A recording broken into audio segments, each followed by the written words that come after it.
je laisse la place à Merci. Monsieur Dumont. On va peut-être passer la parole à Monsieur Dumont. Madame la Présidente, Monsieur le rapporteur, Mesdames et Messieurs les parlementaires, je vous remercie d'abord de m'avoir invité pour le travail de cette mission parlementaire.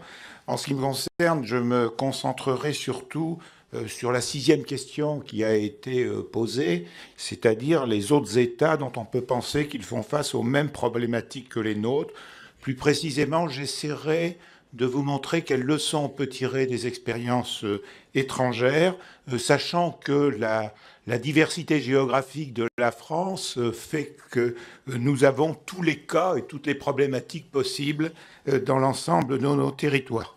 Peut-être comme M. Valéry Morard, je voulais juste peut-être vous préciser, oui, je suis professeur à la Sorbonne, mais que par ailleurs je dirige une revue qui s'appelle Population et Avenir, et que sur les questions de risque, sur lesquels j'ai publié un certain nombre de fois, l'un de nos soucis, c'est d'apporter aux populations la connaissance des risques. Et c'est la raison pour laquelle nous avons notamment fait un certain nombre de publications pour les collégiens et les lycéens. Et nous allons d'ailleurs publier avec Canopé, vous savez, l'ancien CRDP, un livre sur population et développement durable. Et bien sûr, dans le dernier numéro de Population et Avenir, on a fait un dossier pour les lycéens sur Saint-Barthélemy et Saint-Martin. Cela va de soi, je pourrais vous le remettre, Madame la Présidente, si vous le souhaitez. Donc, la connaissance du risque, qu'est-ce que ça veut dire en fait? Ça veut dire en fait la combinaison de 2 éléments. Le premier élément, c'est l'aléa, c'est-à-dire la possibilité que se déclenchent des événements climatiques majeurs sur un territoire. Et le deuxième élément, pardonnez-moi, c'est la vulnérabilité, c'est-à-dire est-ce que les populations sont plus ou moins exposées au risque. Et pour étudier dans cette question, il n'est pas inintéressant de voir quelles sont les stratégies qui ont été développées dans les différents pays. Et je vais vous citer quelques exemples, et nous allons voir que les stratégies sont extrêmement différentes. Donc je vais plus précisément vous parler de Tuvalu, vous parlez des Maldives, de Kiribati, de la Louisiane, de la Floride et des Pays-Bas avant de conclure sur les leçons à en tirer. Alors commençons d'abord par Tuvalu, territoire qui comprend 9 îles ou plutôt atolls de 26 km². Manifestement, la stratégie, je dirais un peu brutalement, parce qu'il faut résumer les choses rapidement, c'est plutôt une stratégie d'éventuel abandon du territoire. C'est-à-dire l'idée que le territoire va subir des submersions et donc qu'il faut envisager de déménager, d'où notamment ces négociations qui ont débouché avec un programme d'immigration accepté par la Nouvelle-Zélande, même si lorsqu'on étudie le programme d'immigration, on voit que les contraintes fixées par la Nouvelle-Zélande pour autoriser des habitants de Tuvalu à s'installer en Nouvelle-Zélande sont quand même très fortes en matière de connaissance de la langue, en matière de capacité professionnelle, etc. Toujours est-il que c'est quand même le discours principal, je dirais, qui a été tenu par les autorités. Si nous nous déplaçons maintenant vers les Maldives, c'est une stratégie fondamentalement différente qui a été conduite. Alors dans un contexte géographique, il est vrai, assez différent, puisqu'il y a 200 îles habitées, donc l'archipel, évidemment, l'ensemble des archipels est beaucoup plus grand. C'est une stratégie de réorganisation territoriale. Donc l'idée est de dire il y a des risques de submersion. Ces risques de submersion, face à eux, on ne peut pas construire des digues dans toutes nos îles, parce que ça reprendrait des budgets tout à fait considérables. Donc on va déjà construire des digues dans l'île principale, celle où se trouve la capitale. Et comme on n'a pas nécessairement la compétence technique, les Maldives ont fait essentiellement appel au Japon pour construire ces différentes digues. Concernant les autres îles, eh bien l'idée, c'est en fait de n'assurer la défense que certaines îles, en obligeant en fait, ou en conseillant très fortement aux populations de se regrouper seulement dans quelques îles que l'on protège, quitte à abandonner les autres à la submersion marine. Donc vous voyez, c'est une stratégie très, très différente et qui finalement encourage des migrations internes de territoires considérés comme éventuellement dans le futur perdus dans les eaux pour conserver notamment par exemple les services publics donc les écoles par exemple, que dans quelques îles qui sont sélectionnées. Troisième cas, le cas de Kiribati. Parce que là, on additionne en fait deux stratégies. Je dirais une stratégie qui est, dans une certaine mesure, un peu celle des Maldives, c'est-à-dire l'utilisation soit de techniques dures, donc construction de digues en dur, soit de techniques douces pour essayer de protéger l'écoumène de l'élévation du niveau de la mer. Mais parallèlement, il y a une autre décision qui a été prise et qui est en train de se traduire par l'achat de terres aux îles Fidji, dans l'idée de pouvoir éventuellement replier des populations sur des territoires qui, eux, n'auraient pas été soumis à la submersion des eaux. Je saute maintenant dans l'océan Atlantique, et plus précisément dans la mer des Caraïbes, pour évoquer donc deux États des États-Unis qui sont la Floride et la Louisiane. Bon, celui dont on a le plus parlé au cours de ces dernières années, c'est bien entendu la Louisiane avec le cyclone Katrina en 2005. Alors pourquoi est-ce celui dont on a le plus parlé? Eh bien, tout simplement parce que malheureusement, il y a eu 1800 morts. Donc, ce qui est évidemment un chiffre considérable. Et la raison fondamentale, chacun la connaît, elle tient au fait que l'évacuation a été organisée beaucoup trop tard.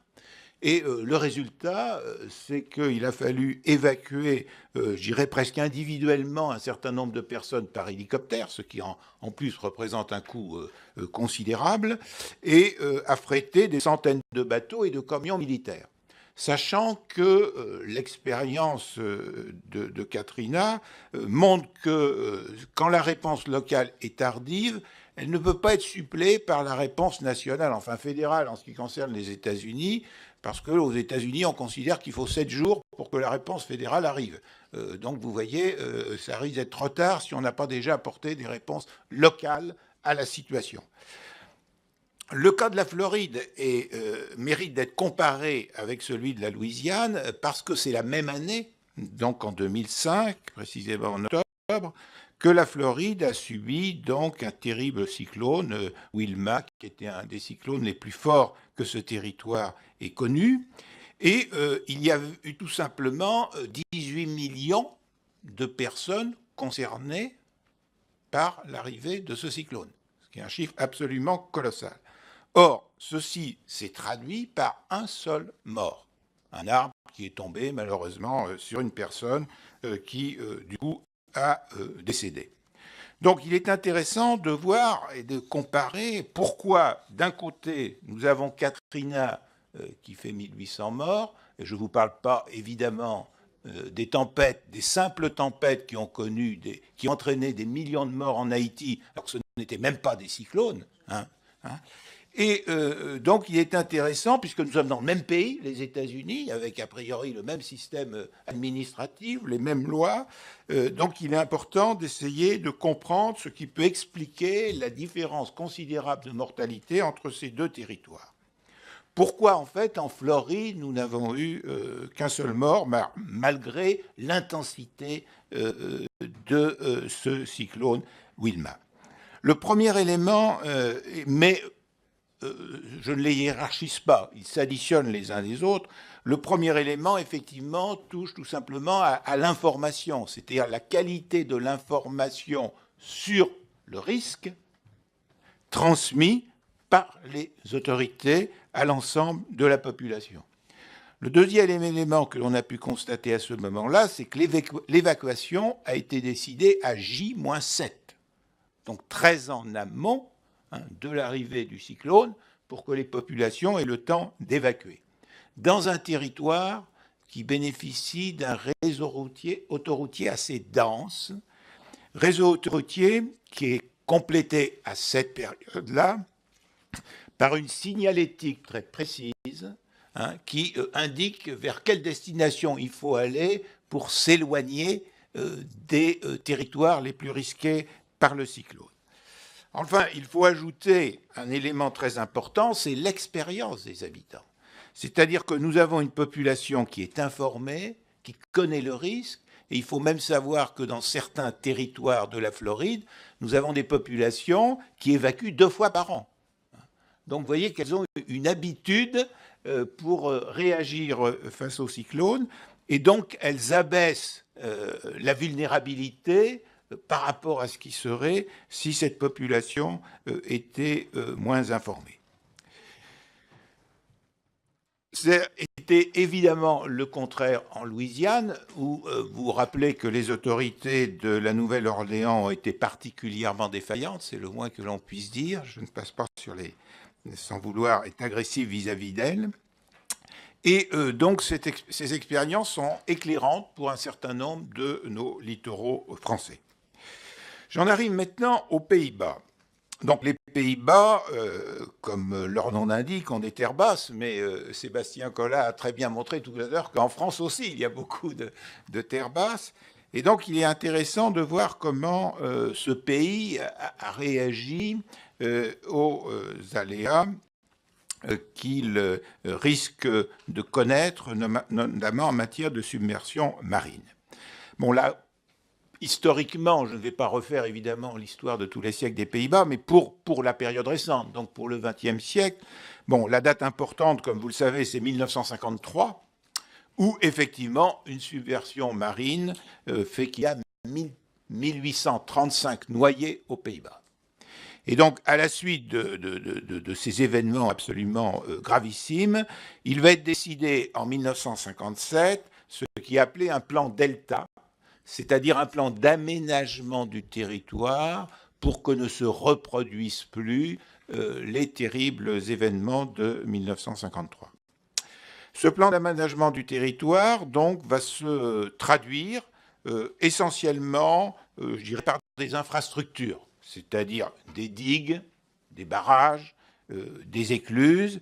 Et effectivement, il faut bien constater que même si les Pays-Bas ont subi un certain nombre de tempêtes au cours de ces dernières décennies, le plan Delta, il a fonctionné puisqu'il n'y a pas eu d'événements semblables par rapport aux événements dramatiques de 1953.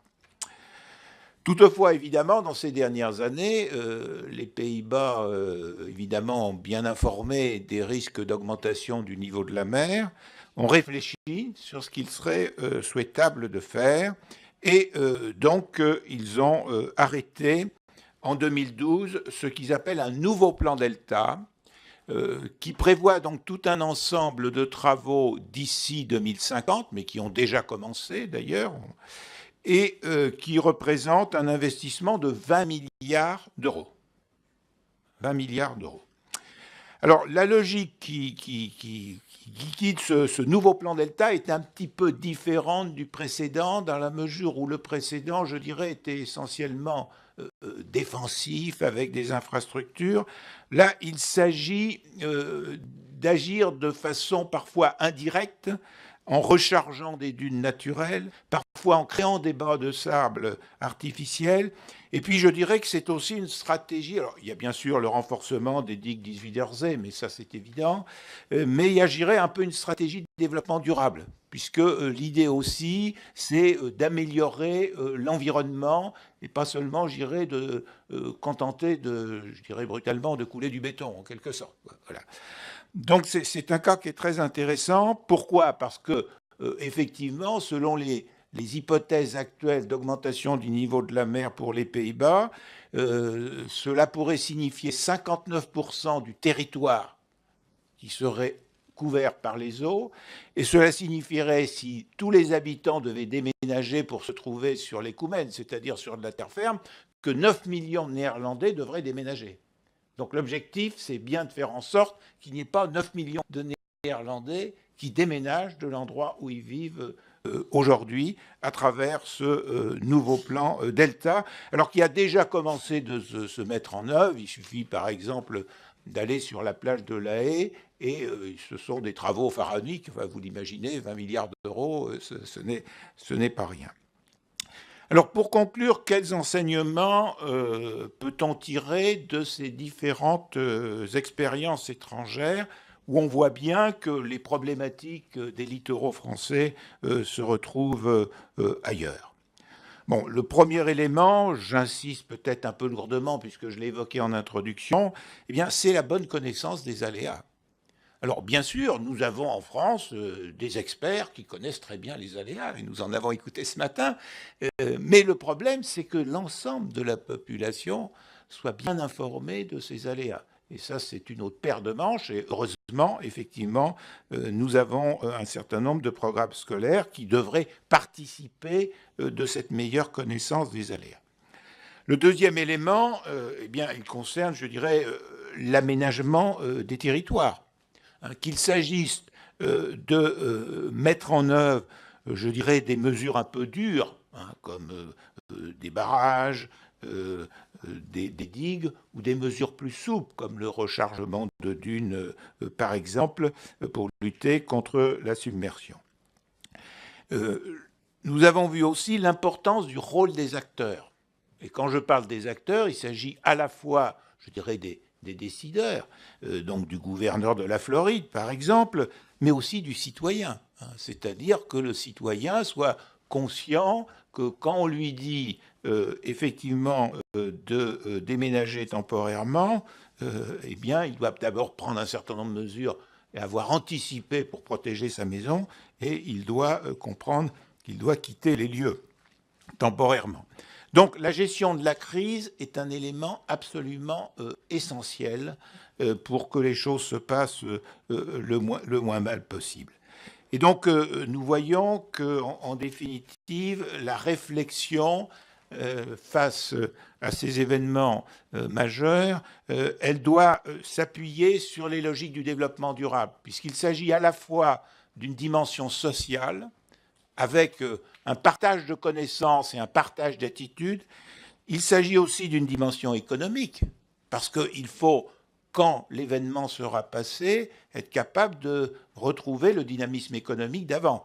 J'ai oublié de vous dire que pour les Pays-Bas, les 59% du territoire qui seraient submergés, ce sont aussi les 59% où il y a le plus d'activité économique. Donc la dimension économique est évidemment importante, et puis bien sûr il y a la logique environnementale qui est aussi évidente. Donc je conclurai peut-être de façon un peu paradoxale que la question démographique n'est peut-être pas l'essentiel. C'est-à-dire que l'essentiel, c'est plus l'éducation des populations, la prévention des événements, la mise en œuvre de politiques d'aménagement du territoire, plus que le nombre exact d'habitants, parce que ce nombre exact, c'est une donnée quantitative qu'il faut évidemment connaître et affiner, mais l'essentiel est dans le traitement qualitatif à conduire face aux événements climatiques majeurs. Merci de votre écoute, madame. Je vous remercie bien pour vos interventions. C'est vrai que mettre en perspective les évolutions démographiques des zones littorales au regard de la question du changement climatique, l'intensification des phénomènes qui sont subis sur ces zones, nous amène bien évidemment à regarder comment on peut l'organiser au mieux et regarder aussi nos voisins, prendre les bons exemples, regarder les leçons, pour ne pas dire les mauvais exemples. Je vais laisser la parole à monsieur le rapporteur directement, puisque nous devons ensuite conclure avec une dernière audition. Mais j'aurais souhaité moi-même... Il n'y a pas de question, Maïna, pour le public, mais je pense que là, on va écourter. Mais au moins que l'on sache comment vous travaillez en réseau, ne serait-ce qu'au niveau européen, pour comparer ces données et progresser sur les solutions qui peuvent être apportées de manière cohérente sur l'ensemble du sol européen. Merci.